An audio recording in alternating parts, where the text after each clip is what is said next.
Bom dia a todos, aqui é o professor Ronaldo Bastos e hoje eu vou falar da medida provisória 966 que afere a responsabilidade civil e administrativa dos servidores públicos, dos agentes públicos durante a pandemia, né, o Covid-19. Eu quero relacionar o surgimento dessa MP no contexto da mudança de diretriz do Ministério da Saúde, né, em que cria um protocolo de aplicação generalizada da cloroquina.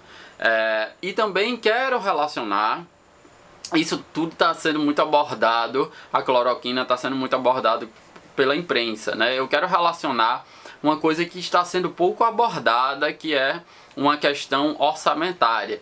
Já fiz um vídeo aqui sobre a PEC do orçamento de guerra, né, que cria um regime extraordinário de fiscalidade, ou seja, onde as infrações ao direito orçamentário, ao orçamento, os gestores não precisam obedecer a regra de ouro, ou seja, eles não precisam gastar menos do que arrecadam, e ao desobedecimento dessa regra de ouro não incide no crime de responsabilidade. Quero relacionar como é que essa MP surge nesse contexto. Para aqueles que só gostam de ver o início do vídeo ou querem saber se eu estou falando bem ou mal de alguém, eu vou defender que a MP é inconstitucional por não obedecer os requisitos de relevância e urgência. E vou dar uma série de noções técnicas para vocês entenderem, vocês tomarem as suas próprias opiniões, mas vou abordar um pouco do voto do ministro Roberto Barroso, Luiz Roberto Barroso, lá no STF, que manteve a medida provisória. Vamos lá. Como eu disse, essa MP ela trata da aferição da responsabilidade civil e administrativa do servidor público. E ela diz que o servidor público, o agente público, só vai poder ser responsabilizado civil e administrativamente em casos de dolo, ou seja, intenção de praticar o ilícito, e em caso de erro grosseiro, né? Ou seja, é um caso de culpa, erro é um caso de culpa, só que a MP bate muito nessa tecla do erro grosseiro. O que é o erro grosseiro para essa medida provisória? Erro grosseiro é o erro que é manifesto, evidente e inexcusável, praticado com culpa grave, caracterizado por ação ou omissão com elevado grau de negligência, imprudência ou imperícia, né? Vamos explicar esse vocabulário jurídico, né? Um erro manifesto, né? Um erro evidente, está dizendo aqui, um erro inexcusável, né? Que é indesculpável, né? Ou seja, tem o erro excusável, que era possível cometer aquele erro diante das circunstâncias. Um erro que é inexcusável é aquele que é indesculpável. Não é possível ter perdão desse erro porque era uma situação que podia ser prevista. Culpa grave, né? Culpa é quando você atua sem intenção, né? Além de você atuar sem intenção, essa culpa tem que ser muito manifesta, tem que ser uma culpa grave. Caracterizado por ação ou omissão. A ação é o ato de fazer, a omissão é o ato de deixar rolar, né? Deixar de fazer, com elevado grau de negligência, imprudência e imperícia. Negligência é quando você deixa de atuar quando você deveria atuar. A imprudência é quando você atua de forma descabida, né? E imperícia é quando você não observa o regramento técnico, científico de uma determinada área. Então isso é o conceito de erro grosseiro para a medida provisória. E a medida provisória diz que na avaliação de se algo é erro grosseiro ou não, deve ser considerado os obstáculos e as dificuldades reais do agente público, a complexidade da matéria e das atribuições exercidas, as circunstâncias de incompletude de informações na situação de urgência ou emergência, circunstâncias práticas que houverem imposto, limitado ou condicionado à ação ou à omissão, e o contexto de incerteza acerca das medidas mais adequadas para o enfrentamento da pandemia do Covid-19 e das suas consequências, inclusive econômicas. Aqui nessa última caracterização do erro grosseiro, a gente vai ter duas coisas que eu quero comentar. As consequências do combate ao Covid-19, aqui ele está falando de consequências de saúde, tem a ver com o tema da cloroquina, e também, quando ele diz inclusive as econômicas, tem a ver com esse caixa 2, o covidão, o regime extraordinário de fiscalidade lá da PEC do orçamento de guerra, tem vídeo aqui.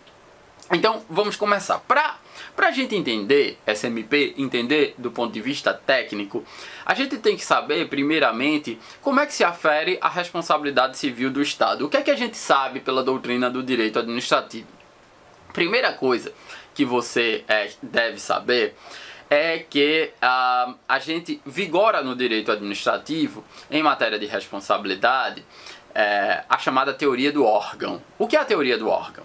A teoria do órgão vai dizer que um servidor público, quando ele pratica um ato ou omissão, esse ato ou omissão é tido como do órgão a que ele pertence. Então, esse ato, apesar de imediatamente ser feito pelo servidor, do ponto de vista formal, o responsável por esse ato é o órgão a que ele pertence. Eu trabalho no Tribunal de Justiça de Pernambuco, então os atos cometidos por Ronaldo Bastos lá no Tribunal de Justiça de Pernambuco, enquanto assessor de magistrado, é atribuído ao Tribunal de Justiça de Pernambuco e não a Ronaldo Bastos.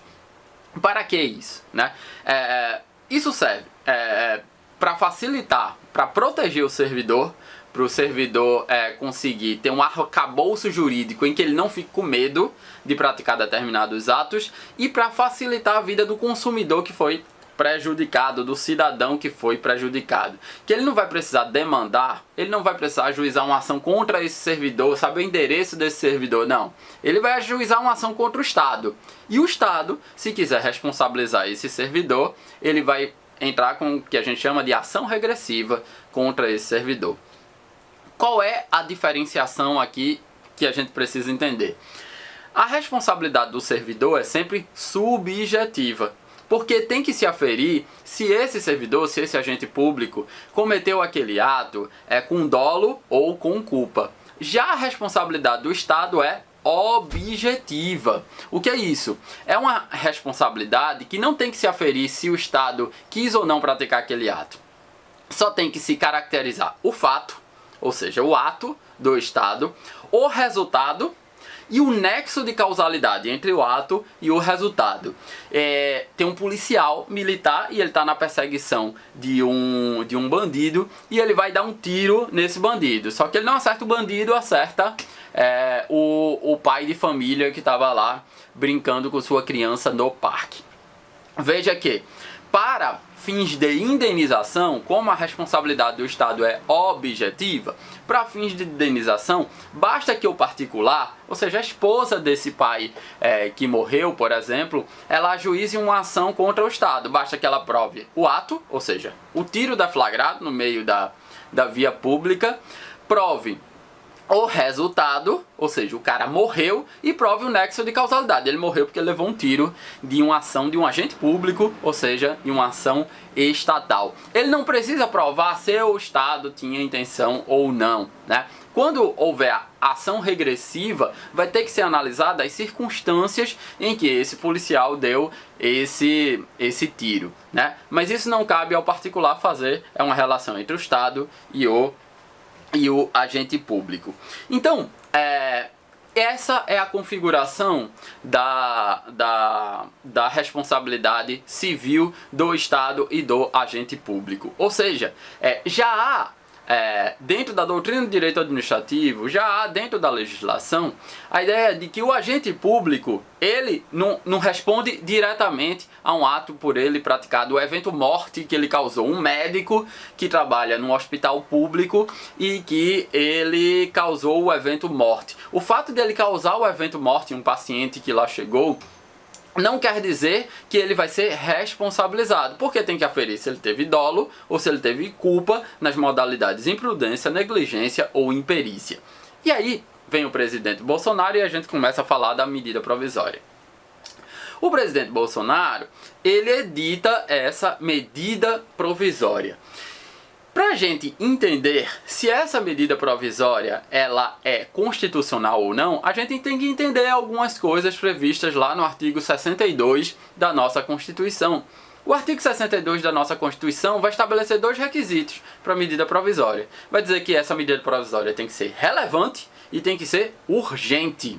O que é isso? Relevante, ela tem que ser adequada. Ela tem que regular um fato que precise ser regulado e de forma rápida, por isso a urgência, né? Se ele não regular esse fato agora, vai gerar um enorme prejuízo para a sociedade. Por que uma medida provisória precisa ter relevância e urgência e, por exemplo, um projeto de lei não precisa ter relevância e urgência? Por quê? O projeto de lei, o que é que acontece? O presidente da República, ele pode apresentar um projeto de lei, e aí esse projeto de lei vai para a Câmara dos Deputados, vai ter a discussão lá, depois vai para o Senado, vai ter uma discussão lá. Vamos supor que no Senado foi aprovado, e envia ao presidente para ele sancionar o projeto. Então veja, o presidente teve uma ideia de regulação, e a Câmara dos Deputados e o Senado, que juntas fazem parte do Congresso Nacional, eles aprovaram essa ideia de regulação, com emenda ou não, e o presidente sanciona. No caso da medida provisória, não é assim que acontece. A participação do Legislativo não se dá anteriormente à aprovação da regulação jurídica. A participação do Legislativo se dá a posteriori. Por quê? Quando um presidente edita uma medida provisória, quando ele publicar essa medida provisória já vai estar valendo. Então ela já é obrigatória. Medida provisória tem força de lei, né? E por isso é que é preciso que se obedeça os requisitos relevância e urgência. O presidente tem que justificar porque ele não pode esperar todo o processo legislativo para editar uma espécie legislativa, no caso, a medida provisória. E aí, a aferição da constitucionalidade ou não da medida provisória tem que partir do princípio de saber se esses requisitos estavam presentes, se a relevância e urgência estavam presentes. E, na minha opinião, não estão presentes a relevância e a urgência. Por quê? Porque o juiz, quando vai analisar a responsabilidade civil de um agente, já é dado a ele analisar o caso concreto. O juiz não analisa abstratamente a responsabilidade de nenhum agente público. Tem uma ação judicial que vai ter uma instrução, ou seja, vão ser produzidas provas periciais, provas documentais, provas testemunhais, vai ser ouvido esse agente público, e só depois que o juiz, interpretando qual era o contexto que esse agente público está envolvido, quais eram as dificuldades que esse agente público tinha no exercício do poder público, que órgão ele está inserido, qual é o grau de aparato operacional que esse órgão dá para esse agente público atuar. Ele está no hospital, o hospital tem tudo, tem aparelhos de última geração, tem quantidade de servidores suficientes, tem uma quantidade de pacientes compatíveis com essa quantidade de servidores. Que situação era essa? O juiz vai analisar tudo, vai analisar todo esse conjunto probatório para dar uma decisão. Então, já no ordenamento jurídico, a gente já sabe que o juiz não analisa abstratamente a questão. Então, ele sempre analisa de forma contextual. Então, por esse ponto, a medida provisória, ela não teria o requisito da relevância, pelo menos, né? Que essa medida provisória não precisa uma disposição desse tipo se já temos no nosso ordenamento jurídico elementos para aferir essas questões. Quer um exemplo? Quer uma prova do que eu estou dizendo? Vamos pegar a Lei de Introdução às Normas do Direito Brasileiro, principalmente a modificação que foi feita em 2018. Eu estou falando da Lei 13.655.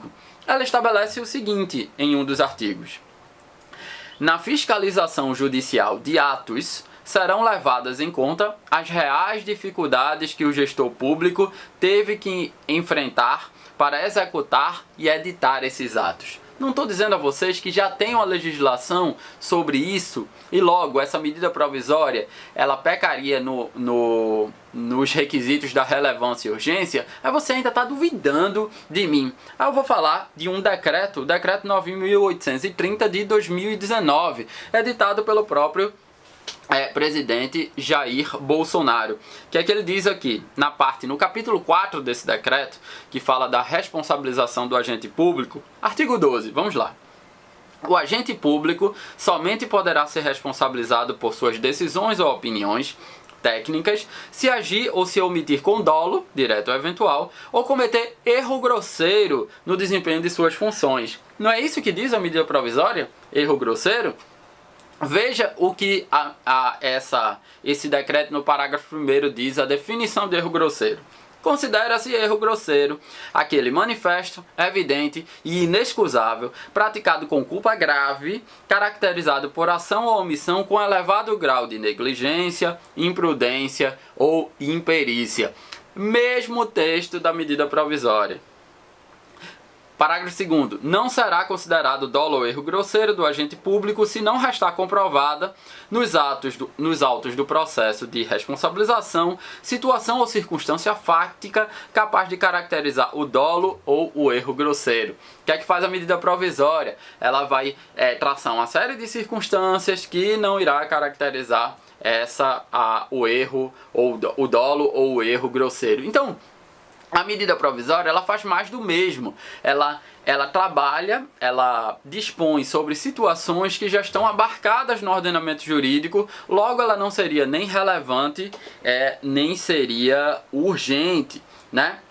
Agora, a medida provisória, apesar de não ter eficácia jurídica, considerando eficácia social, digamos assim, considerando que as disposições dela, muitas dessas disposições já tem no nosso ordenamento jurídico,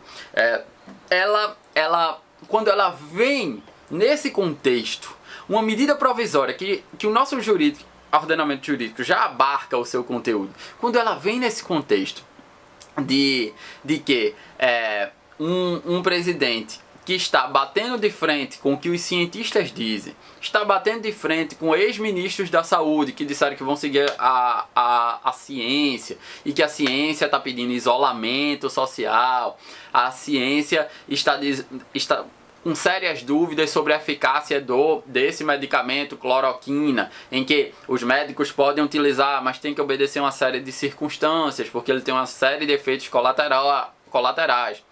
Um presidente que entrou em conflito com 2 ministros da saúde, 2 médicos, em que não quiseram estabelecer uma patronização do uso da cloroquina, deixando isso sob o encargo dos médicos que analisam a situação concreta.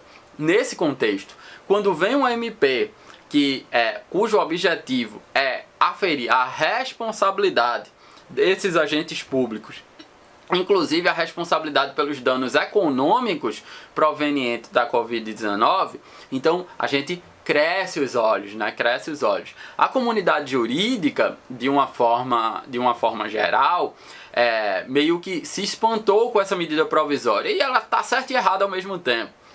Ela está certa porque a medida provisória, repetindo o que tem no decreto, fala em erro grave. Olhem essas adjetivações.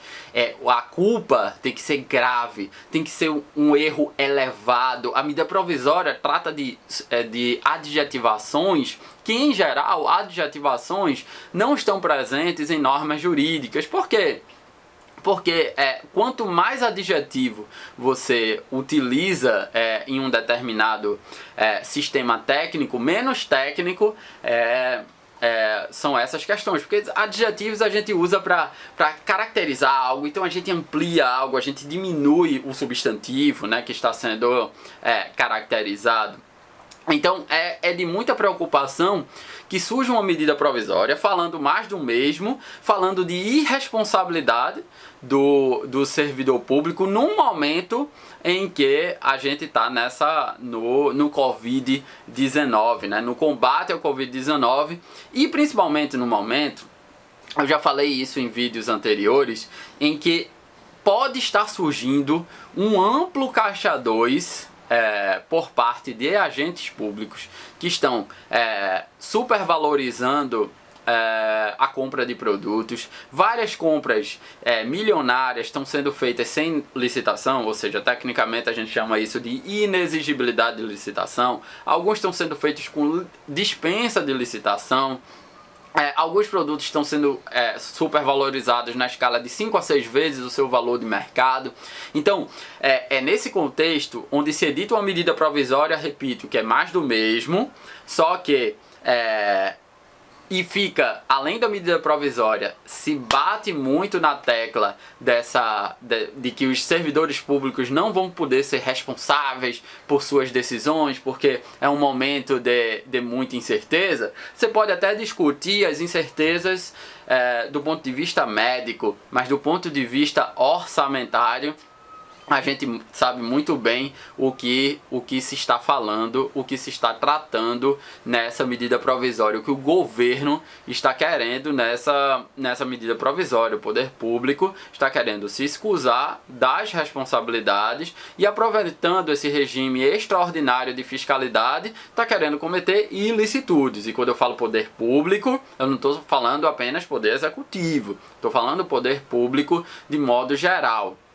E para finalizar esse vídeo, chegou no STF essa questão e Luiz Roberto Barroso, ministro, manteve na sua integralidade, mas falou entre linhas que parece que essa medida provisória está querendo esconder condutas um tanto maléficas para a República. E ele promoveu a chamada interpretação conforme a Constituição. O que é isso?